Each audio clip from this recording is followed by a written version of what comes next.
Leftover women in China are a strange byproduct or aftershock of the one-child policy.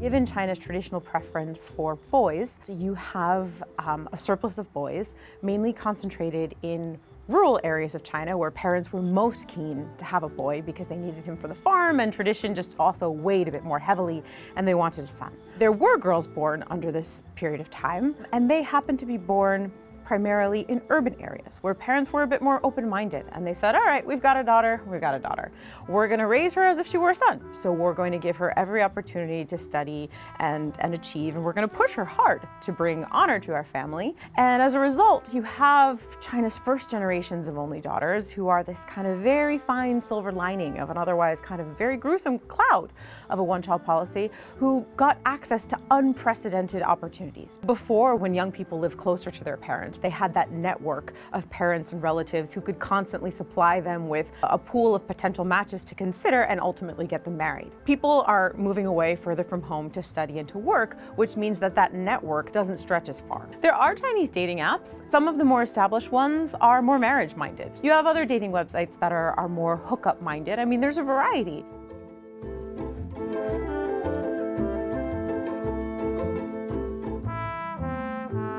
The difference between what they're doing and what their parents would like them to do is they're continuing to live their lives as they search for someone, while as their parents kind of freak out and it's kind of like, wait, stop everything, find a partner, and then resume. And that's not something they're willing to do because they've done so much to get where they are. So they're treading this delicate balance of remaining filial and being dutiful daughters, which many of them want to be, but also carving out lives that are more in tune with their own expectations and their own potential. The fact that now a woman can exist without being married is a bit destabilizing, especially for a culture where an economy has grown very quickly, but the culture is still struggling to catch up to the new economic and demographic reality of China.